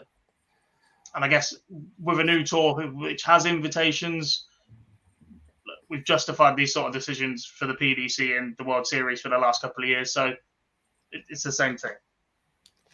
From there, we're going to go to the other side of the pond. It was the Las Vegas Open, or whatever it was called. I don't have any versions there were of it across the weekend. There were plenty of pictures floating around, but only one place to start. That Phill and Sherrock had an unbelievable weekend in Vegas. And that's just the bits we know about now, joking. What happens in Vegas stays in Vegas, apart from the darts. Yeah, look, she seems to be bloody everywhere. She won the women's 5-on-1, she won the mixed triples, the mixed pairs with Leonard Gates in cricket. I'm not sure. She played the soft tip worlds, didn't she, a couple of years ago? Did I make that up? With Adrian Nicholson. So she wouldn't be a complete alien to the format. Obviously, there's a lot of still tip, but those of you that are wondering, the reason she was playing with the likes of Leonard is that in the singles and some of the events, the PDC players aren't allowed to play on the streamed versions. So Whitlock was there, but he wasn't allowed to play in the singles. Played in a couple of various other things. But yeah, look, incredibly successful for her. Booked her spot at the Lakeside should she wish to pursue that this year. Whether or not that happens is don't worry, we're going to talk on that in a minute because of the social media debate. But yeah, it was good to see Keith Della made his way over there. I believe his son Matt currently lives over there, so he popped over, killed 2 birds with 1 stone. Won his first game, wasn't quite as successful in the second. Lost to Jim Widmeyer, another over 50 from America, by the way. But good to see him actually putting some sort of practice and effort in ahead of the Circus Tavern. Jacob Taylor beat Jeff Smith. Yeah, he's qualified for Lakeside as well. It looked a pretty decent weekend, and the fact we sat here talking about a WDF event across the pond tells you about the caliber of players in it, those that travelled over there, and the quality of the game in North America. Well, yeah, look, I think it obviously helps that when we look at the winners of the events, Jacob Taylor, Jeff Smith, people that we've seen figure on a lot of big stages in darts. Phill and Sherrock obviously doing her bit. Simon Whitlock was over there as well. So the names that have gone over there have massively helped the event. Yeah. I think that location helps. If this is the middle of New England, 100%. I was on FaceTime with someone who lives in New England the other day, and they've got about that much snow on the ground. There's absolutely no way these guys are over there to take that in, are they? They're over there to experience Vegas at the same time, but it certainly helps having that caliber over there. Yeah. So I've just had a look. By the look of it, Fallon won the open singles, the mixed triples, cricket, and the inaugural Las Vegas Classic. Not bad for a weekend's work for the Queen of the Palace. Now, obviously, after winning those, the debate raged on social media. She's qualified for Lakeside. What will she do? I think we all know what she will do. And I'm not even convinced. Say she doesn't qualify for Ali Pali. I'm not even convinced she'll play Lakeside anyway. She didn't go there to try and qualify for Lakeside. That wasn't the point of the weekend. Maybe not, but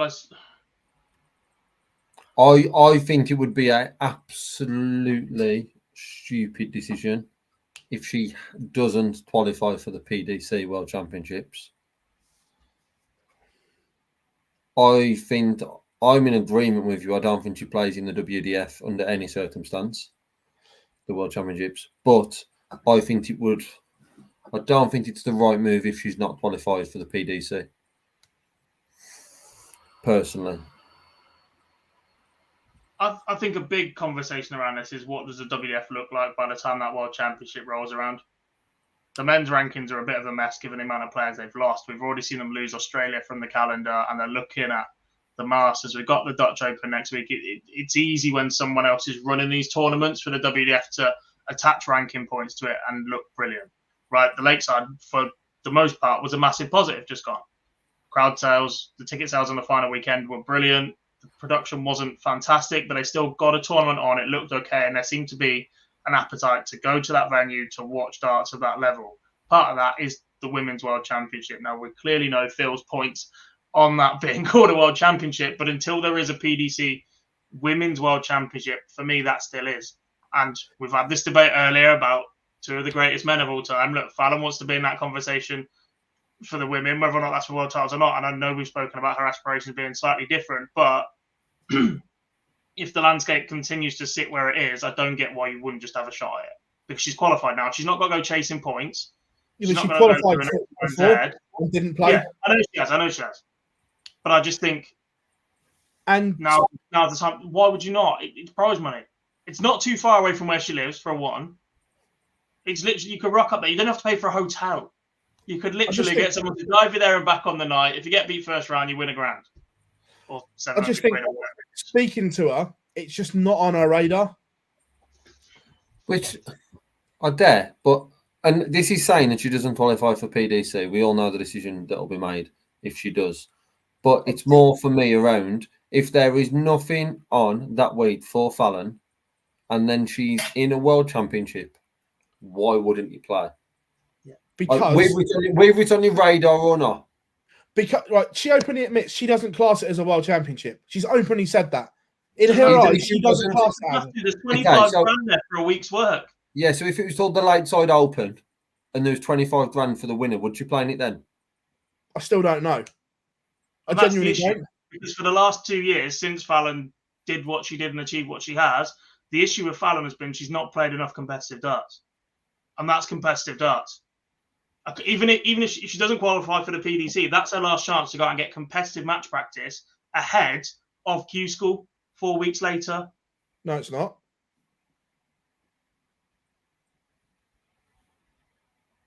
Why isn't it? Because I think there's a pretty good chance that she might be in the Super Series as competitive match practice. Which stops a week later anyway for a Christmas shutdown for 2 weeks. Yeah, but you said it was her last chance. We know there are things to suggest that may line up to be Champions Week as well. So if she doesn't qualify for that, it may genuinely be the last chance to play. It may be, but it may not be. If it's not, then it's not. But at the same time, it may well be. And if it is, why would you not have a crack at it? 25 grand. 3 weeks before Q School. I like I said, I just talking to her, I just genuinely don't think it's on her radar at all. Shame. I think it's fine to prioritise one over the other. What I wouldn't feel is the right thing to do is if that is their only opportunity and then you're just saying, no thanks. I would find it a bit weird. Would she play if it was sponsored by Prime? No, because you just ripped the piss out of you, Prime Boy.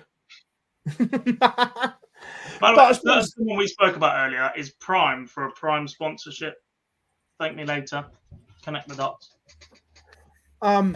No Prime here, just Finance. Where have you nicked that from? Where do you think?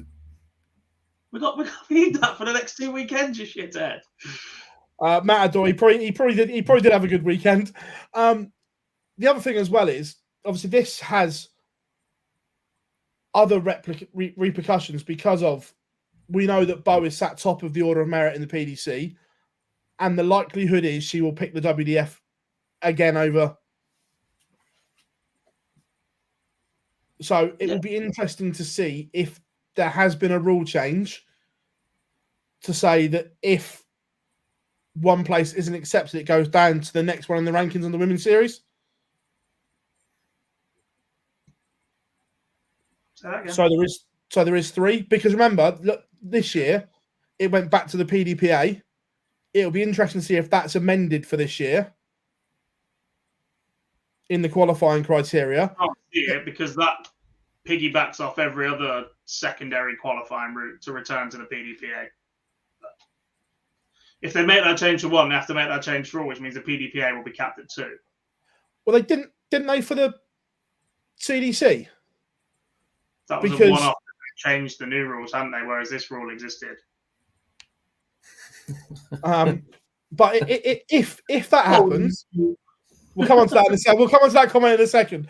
But if that does happen, I think it's a non-certainty she qualifies for Ali Pally, because even with Bo out the equation, I don't see 3 others being in front of her in that order of merit.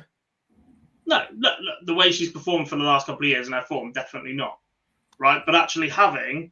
It's a bit like the Connor Scott conversation we had the other day, who, by the way, DM'd me afterwards to say that's exactly what he's going to try and do. He's going to try and qualify for both World Championships this year because he has the opportunity to do so.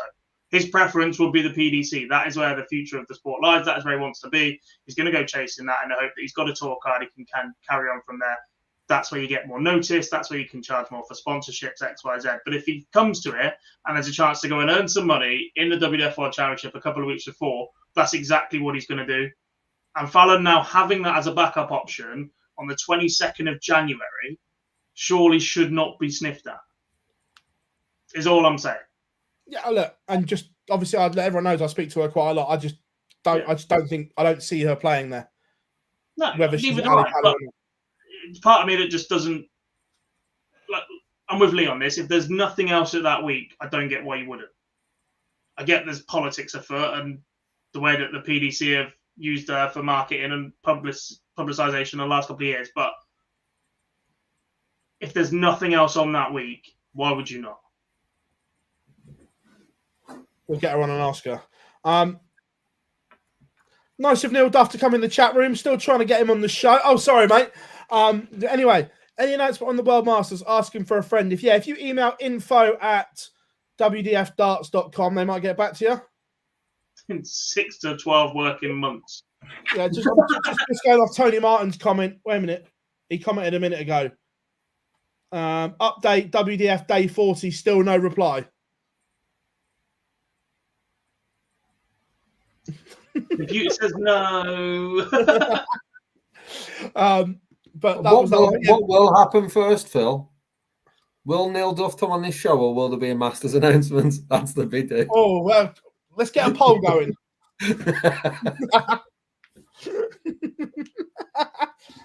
Don't worry, Neil. We still love you.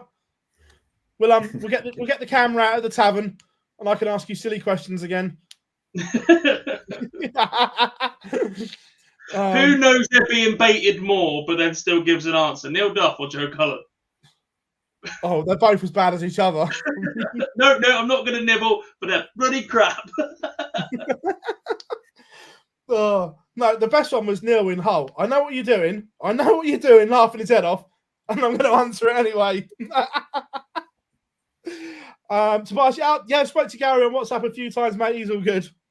He's enjoying some fishing time. But as well, Jeff Smith back in a provisional place for Lakeside as well. Of course, got. I'll do little on that one, I think. Yeah, wait a minute. Let's spin in the big fish.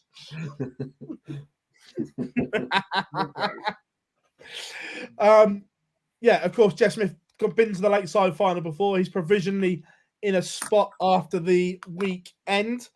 Good to see the Silencer back playing. I suppose my only criticism of the Las Vegas stuff, because it looks superb. I just like the finals to be maybe on a stage a little bit better broadcast and things like that. Do you know what I mean? Yeah. I still to this day find it weird when you see players marking on a stream.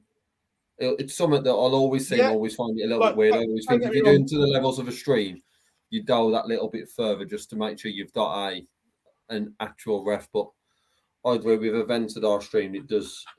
Like, don't get me wrong, the Will and that from USA Darts did an amazing job on the streaming side of it. I just like to see the finals on a bit of a grander stage, shall we say. But that was over in Vegas, and it was good to see. Where are we going next? What else have we missed in a week in darts? Because there's bound to be some. UK Open qualifiers got underway. Oh, by the way, how late did yesterday's one finish? They are. I'm not surprised. It was just like long ass days for Johnny Haynes to qualify. They always have been. Yeah, I saw the result this morning. I know I had it somewhere. Yeah, and to be fair, you got half Jar, didn't you? Maybe. Yeah, because you made it for Jar. Yeah. Yeah. After I tweeted, then it better be turned into a GIF. What will happen first, the WF Masters or Torremolinos? Torremolinos is consistent at least. Yeah, if I had the money and the means to host a tournament, which means I automatically qualify for another tournament that I'm no good at, I'd do the same. 100%. However, that's our great betting every year. It's an absolute banker in it. 9 years, never would have sat.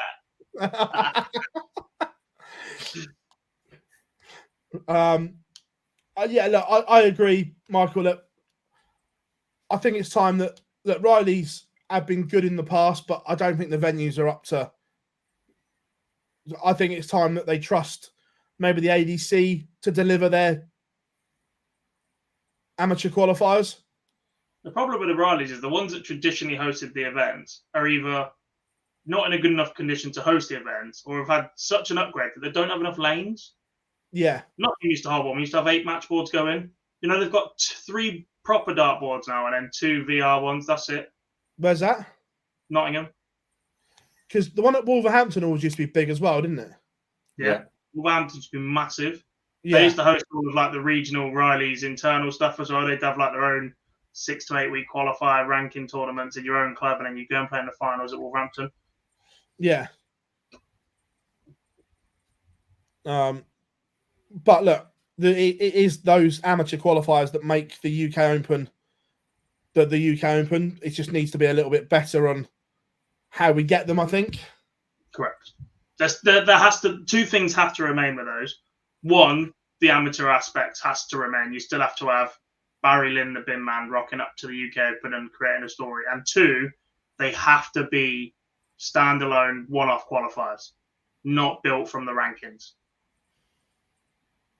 An Open should be you register on the day, you qualify your way there. Yeah. Yeah, no, I agree.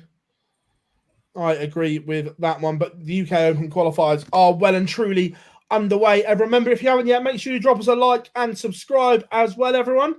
Massively appreciate all of your support. Looking ahead to the Dutch Darts Masters, no draw as of yet, gents. That's not happening till Thursday. Is it still called the Dutch Darts Masters, or is it the Benelux Darts Masters now they've shoehorned him in?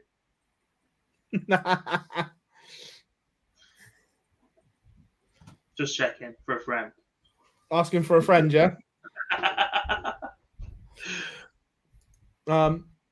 Interesting. The draw the draw was already out, but the schedule has been released for the Masters. Very interesting that Peter Wright and Gerwin Price have been relegated to the afternoon session. When was the last time we saw Snakey in an afternoon? When he didn't have to be. A long time. Are they setting their stall out early because the UK Open's coming up and there's only a certain number of players that enter at a certain round that can play on a certain board? Don't Gary know. Anderson, stage 2. That'll go down well. But regarding the Masters, do the BBC do live updates if they're doing it for the first 2 events of the year? no. The other thing, we've not been in this situation before. BBC now do pretty much have a full-time darts correspondent or a sports person who is responsible for darts content. So whether or not this becomes the norm, I'm not sure they're about to do it for Pro Tours because I'm not sure they know enough depth. But for PDC televised events, it would not surprise me if we do see more and more of this while there is a buzz around darts. Whether or not Little is involved is a different matter. But interestingly, the Gerwyn Price will play either Joe Cullen or Josh Rock, and that's in the afternoon session. I find that staggering. I find that justice. Why? Is it in bracket order or is it just selective? If it's think it's bracket just order, it makes sense. If it's selective and they've still done that, it's more nonsense. Wait a minute, I'll tell you.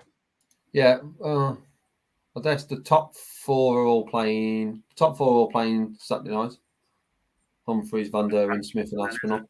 No. So they've just done top 4 on the night and nets for afternoon. But I just think that in terms of whoever that is going to be, whether it's Joe Cullen or Josh Rock, that game against Gezi is better than some of the ones that are in the evening session.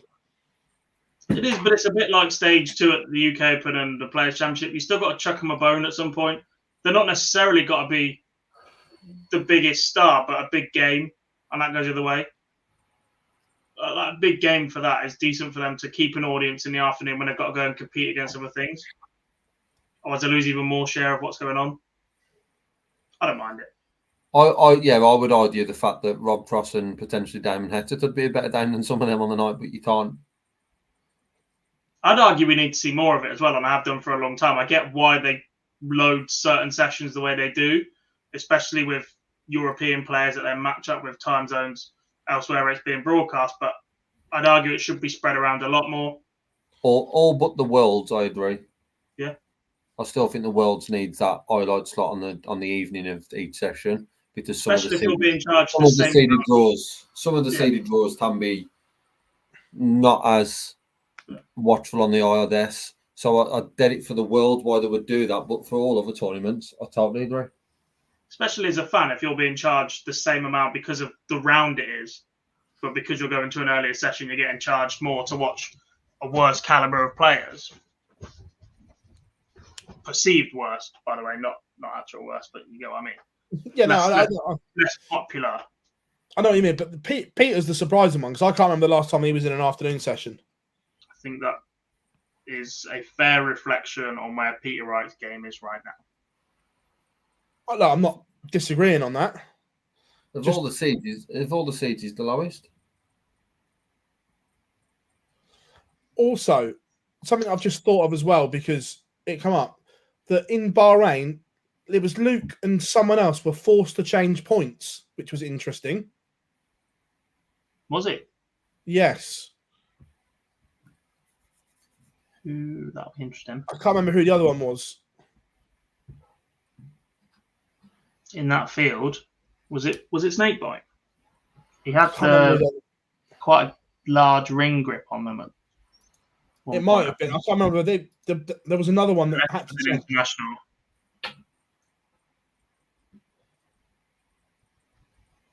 Cross uses storm points, which are now legal. That long one. It might have been Peter, but yeah, it was interesting that obviously the new point rule, which is still massively inconsistent because it's down to discretion now, not again. Don't get me wrong, the old one was overcomplicated, but this one now is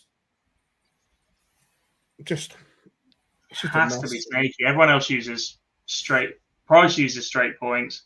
Aspinall uses Swiss, but they're not that aggressive. Cross is maybe. I don't think it was Cross. It may have been Peter. I can't remember, but it was Luke and someone else were forced to change points. But yeah, that was interesting. Let's open up question time whilst we think. Have we missed anything this week?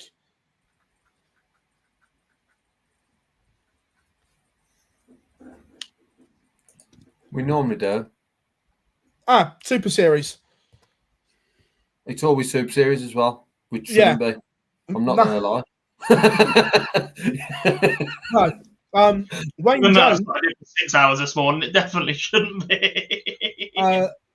Wayne Jones booked his place at Champions Week, and he was very consistent, especially on the Saturday night. It's sort of been his game. It's been his game while he was a Pro Tour player. It's been his game when we've seen him on the seniors events. He just perhaps hasn't played enough to make him a top 5 competitor in the rankings. He's always been that sort of player, hasn't he? And he's another that he's got a decision to make, hasn't he?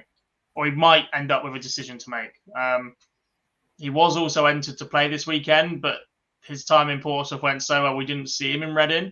Whether or not we now see him in the next 2 weeks is a potential conversation to have. But much like Mr. Neil Duff and potentially a couple of others, Mikel's has gone and got a tour card. But Champions Week could look very, very different this time around to the 12 players it's supposed to feature. Yeah, agreed. Will be interesting. We've got a couple of questions from earlier, which we'll do first. David says, do you think Littler makes the match play?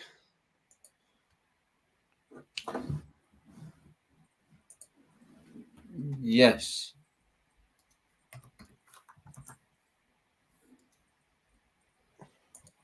Right. As it stands, because he's starting from scratch, he's got £22,500 to make up just to get to 16. Or £147,000 to get into the top 16.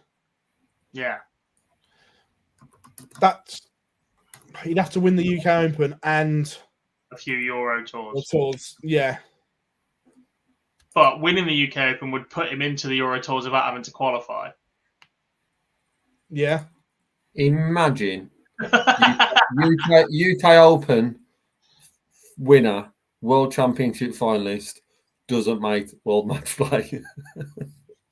Really, that can't happen.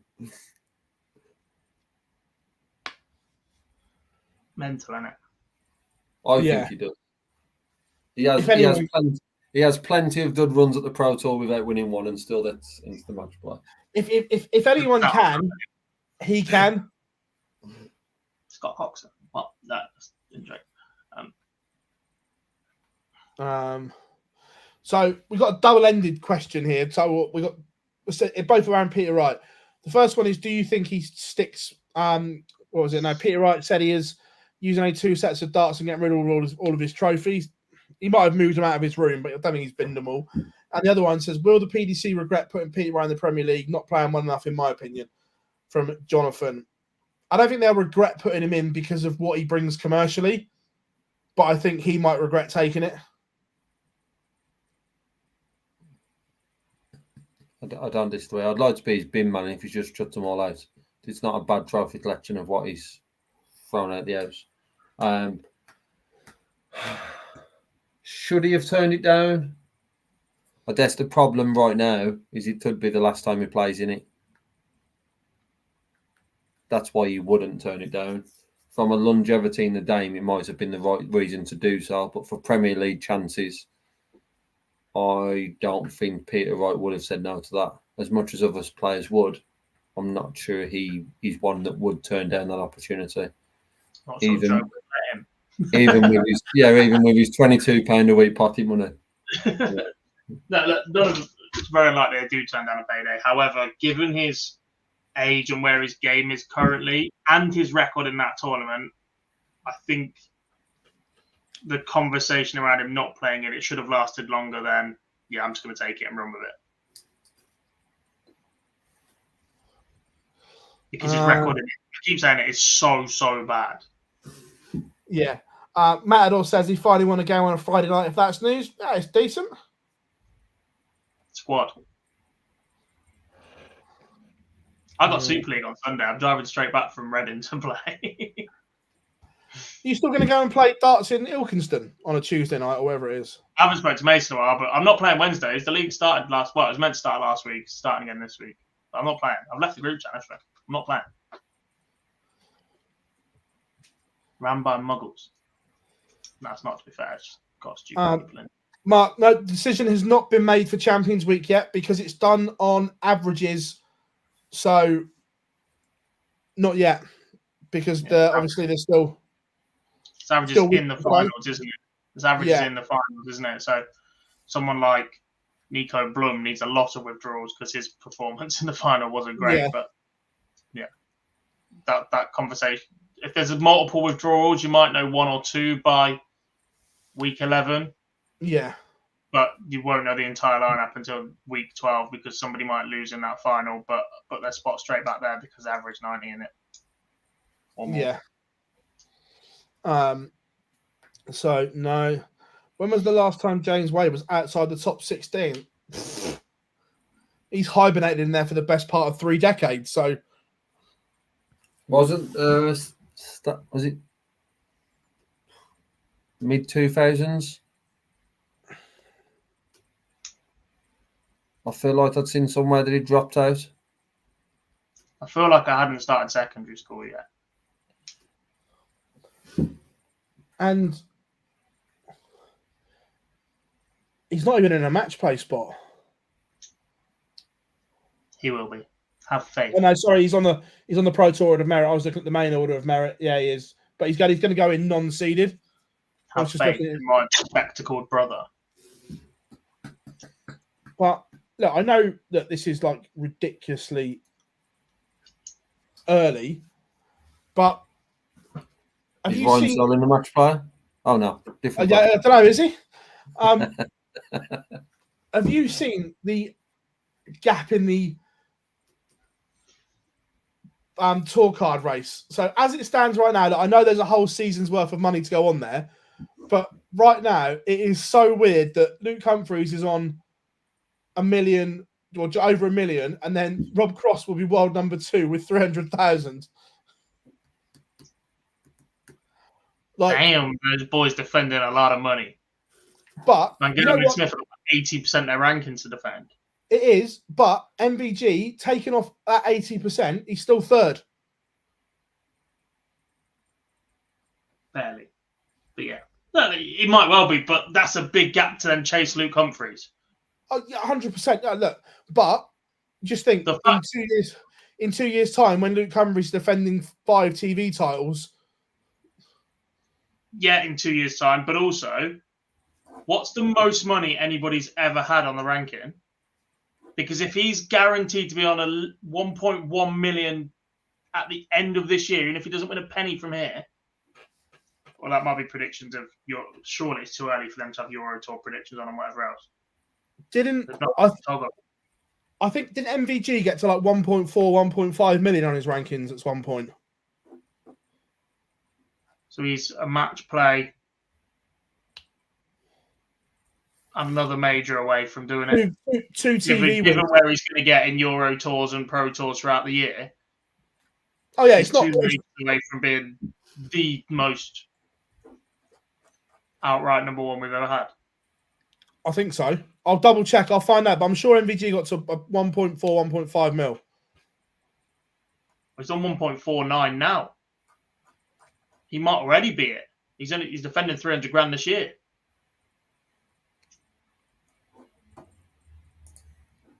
Be interesting, but again, 500 quid away from 1.5 million. No, Luke Humphries on 1.1 at the moment. On tour card race, his ranking right now, 1495.5. No, he's going to be close then. 4.5 grand away from 1.5 million. He's going to be close, yeah. Damn. He did win 26 points in 1 year, Maliki, yes, but they were worth a damn sight less than they are now. Yeah. I think Luke is close to breaking that. I'll find out what it is. Damn.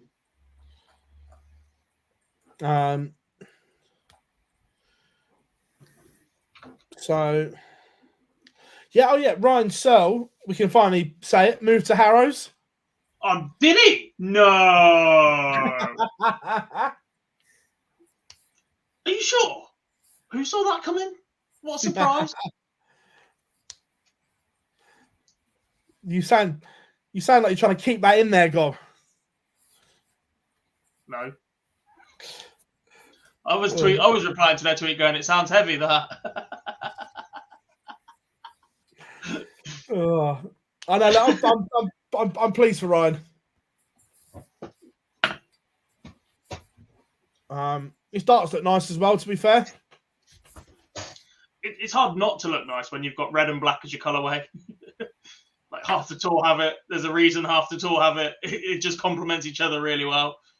I still think we should bring back that kit clash rule. The throwing away, you're getting shot. No, I'm all for it. Why? He's an idiot. It's only a matter of time before you'll want a third strip and a European one and a. Well, Gezi does for the Euro Tours and World Series and Premier Leagues. Only recently, because no one liked it before. Smithy's done it as well.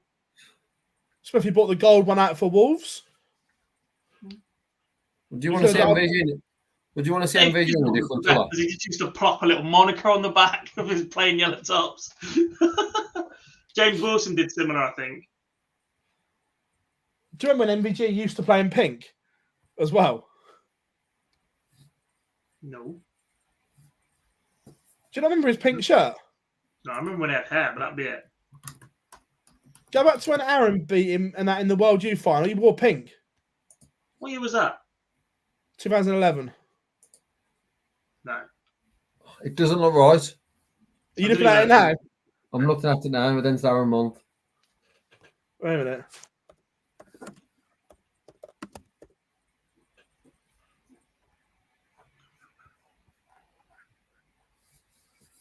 It's it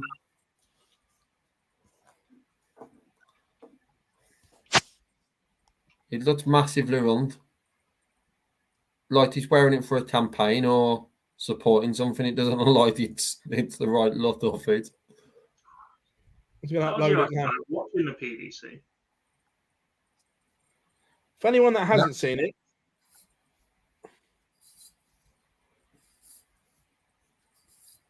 that was MVG's in a pink shirt. Gives me proper Dean Winstanley vibes. You know.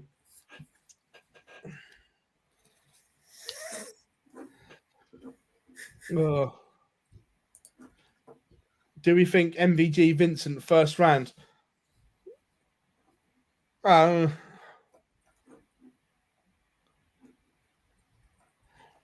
the point. Dart players that need a new shirt. Where are we going with this? Because there are some that their shirts have outstayed its welcome.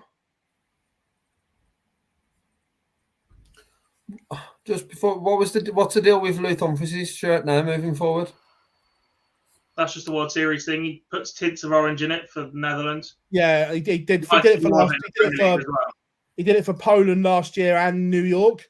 So it would surprise me. Will there be a tweak to his shirt now he's world champion though, other than a star? No. I think stars are outdated, by the way. Yeah, well, MVG doesn't put any on his now, does he? Yeah, because he's 13 less than Phill. He wants to put a crown on it instead. Grow up. There then. Fill it in. Fishermania wins again. To be fair, there's only two of them that could have the crown. Get rid of it. Can we go back to talk about shirts? Yeah, anyway, back to it. What dart shirts are outdated and need a revamp? There's two that spring to mind straight away. If you say James or Gary, I'll kill you. Both of them. No. I like the fact they are the two old school boys to keep it old school. And Steve Beaton. Steve Beaton's the only player on tour that looked good in white, by the way. Anybody else in a white shirt wants their head checked in. All right, Dan Dawson. Freaking hell. It's just not flattering. It's not a sport that's conducive to wearing white, is it? No, I agree that Gary and James are classics, but I just think they need a revamp a little bit. I don't think they'd look right.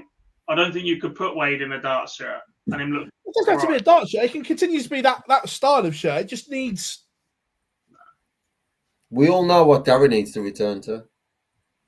Yeah, the foul fashion ones. That's the only way I'd accept the Gary Anderson change, because I think his shirt is just, it's iconic though as well. I think there's a couple of players like teetering on the edge. Part of me would love to see a Johnny Clayton rebrand. A Chizzy one as well. Because although it stay yellow, that's change because he moved to Harrows. He's only been at Harrows 2 and a bit years, hasn't he? 3 years. About 4. He made his own before that, didn't he? Yeah. Well, again, it stay yellow, but I just think it needs a bit of a revamp.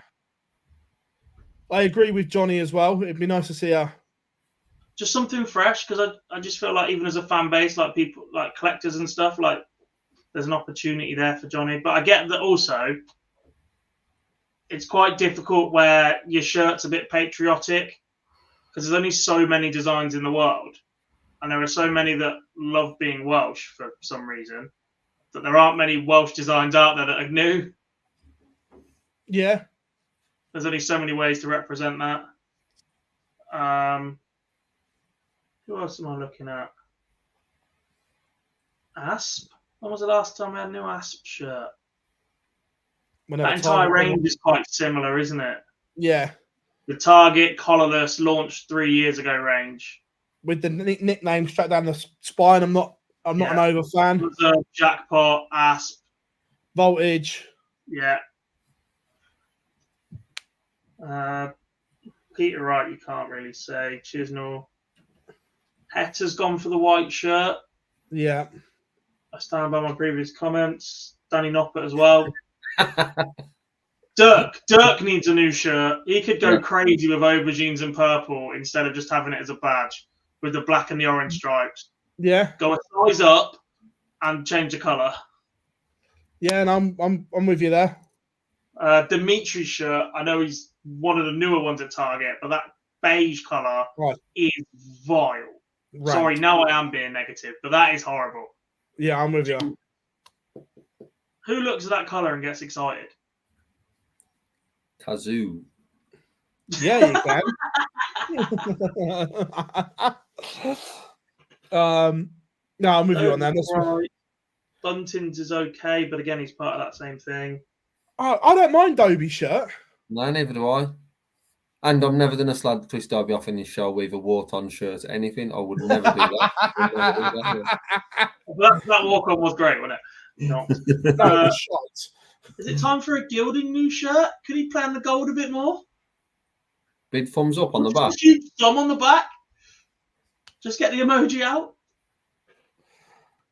Wade, So, Rock, Clemens.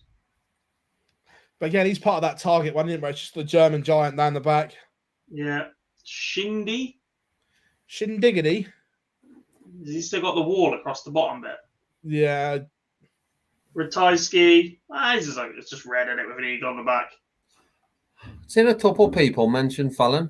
Would Fallon change? Obviously, it'd still remain pink, but yeah. Well, she changed a little bit. She's gone from button up to zip, hasn't she? Yeah. Like all the way down Gary Anderson style to 3/4 zip. But she used to have two, didn't she? She used to have pink and then the turquoisey blue colour as well. Not seen that for a while. De Souza, he should be more worried about learning to count. Gurney, fake abs is so 2010. Gandos is all right. Some people still need it. I've seen your t-shirt hand up with the Nolan's Christmas collection is brilliant because you can identify people not to leave your children with. Barney's is part of that Target collection. Scott Williams needs more yellow, but again, part of that same grouping. Luke's target. Kim, what's he mopping about with these days? Doesn't really make it to TV anymore. She just wears normal polos. Richie's added a bit, so he's added the logo on the back, and he tends to go more of the claret and blue than he did the black and grey. I like Ricky Evans. I like his America one as well. That was pretty cool. Mervs needs up. I'm not sure. What more do you do with Mervs?